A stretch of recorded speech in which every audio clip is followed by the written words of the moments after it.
Hello, I am IS Clerk Anusha Behra, and today I'm going to demonstrate how to do the basic eye examination. So first we'll start with introducing ourselves to the patient and taking their consent. Then we're going to sanitize our hands. So we'll begin with doing the visual acuity test, for which I'm going to ask my patient to stand 20 feet away from the Snellen chart. So we'll always start with the right eye first. Can you please cover your left eye? Now try to read from the biggest letter until the smallest line that you can. E, F, P, D, E, F, P, O, T, E, C. Okay, nice. So we're going to record it down. So for patients who are 40 years or older, we need to check for their near vision. So for which we are going to do the checker test. I'm going to give my patient this chart. Can you please try to read the smallest line possible? Okay. So if a patient cannot read the smallest line, then we need to provide them with reading glasses, which will be given to them according to the grading of the reading glasses as per their ages respectively.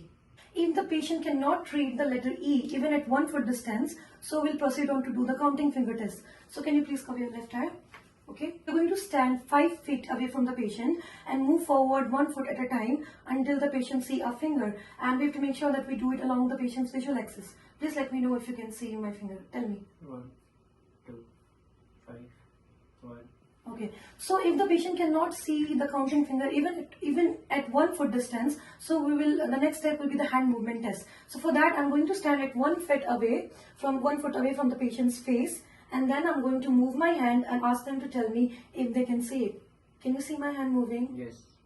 So now if the patient still cannot see the hand moving, we'll move forward to the light perception test, for which we have to make sure the room is dark, and then we need to check if the patient can see the light. Can you see the light? Yes. So once we determine the patient can see the light, we're going to flash the light in all the 4 quadrants, in all 4 directions, and ask the patient to tell us from which side they can see the light coming from.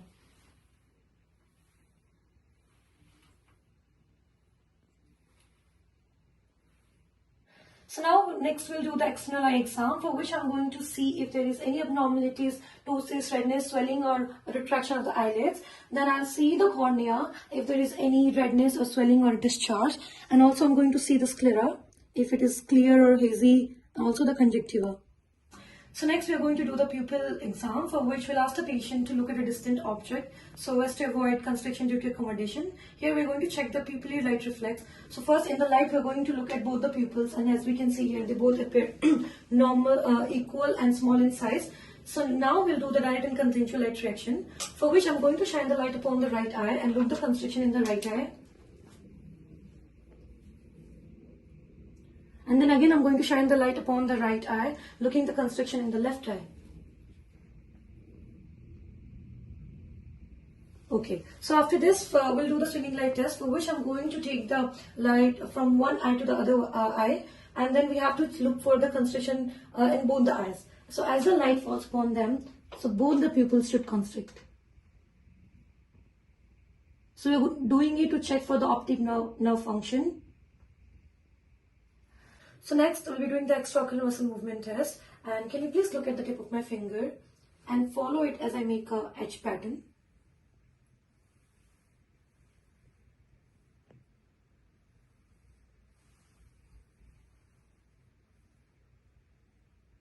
Okay, so next is the digital tolometry test, for which I'm going to use the index finger of both the hands and ask the patient to look down and then palpate the eyeball, alternatively pressing the eyeball by one index finger at a time. The consistency is firm, then it is suggestive of elevated intraocular pressure, which can suggest glaucoma. So now we'll do the fundoscopy test, for which we need to, both the patient and the doctor need to remove glasses if there were any. Then we're going to stand at 15 to 20 degrees off the midline, and then I'm going to place the ophthalmoscope against my right eye to examine the patient's right eye. And then we're going to check for the red reflex. If there is absence of red reflex, it might suggest cataract. Now as we move closer to the patient's eye, we are going to elevate the upper eyelid and look into the pupil through the lens into the retina.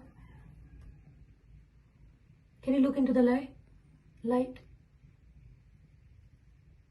Okay. So lastly we'll do the confrontation test to check for the visual field of the patient. Can you please cover your left eye? Okay, and let me know when you see my finger. Fixate on my nose, okay? 1, 2, 1, 2, 1.